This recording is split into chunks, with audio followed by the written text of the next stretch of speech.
guarantor paragraph appears on the first page of all the lease forms.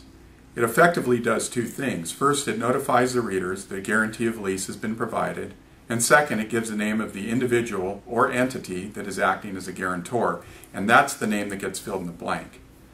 Now, there's a couple common misconceptions associated with this paragraph. First, a lot of people think that by filling in the name of the guarantor in the blank that the lease has then been guaranteed, and this is not correct. In fact, you'll see a reference to paragraph 37. It says that the guarantor agrees to fill out the AIR guarantee of lease form. Now, once that form has been filled out and executed, it should be attached to the lease. The second is that it would be redundant for an entity or an individual to guarantee its own obligations under the lease. For example, if ABC Corporation is a tenant under the lease, it would make no sense at all for ABC Corporation to provide a guarantee of the lease. What would be more appropriate is for the president of ABC Corporation, say John Doe, to provide a guarantee of lease individually.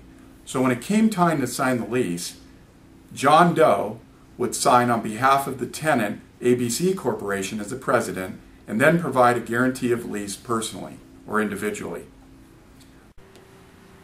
Lastly, it's important to understand that the obligations of the guarantor under the AIR guarantee of lease form are quite rigorous. In fact, the guarantor's obligation mirror those of the tenants under the lease. Anyone considering entering into a guarantee of lease form should fully understand the liabilities they are undertaking. If you ever have any questions about the use or content of any of the AIR forms, feel free to contact AIR. Also, AIR highly recommends that all parties in a transaction seek out legal and professional advice when transacting business using any of the AIR forms. If you liked what you heard today and found it helpful, please consider purchasing the AIR Forms Manual. It has hundreds of similar tips in it, and ordering information will follow at the end of the video.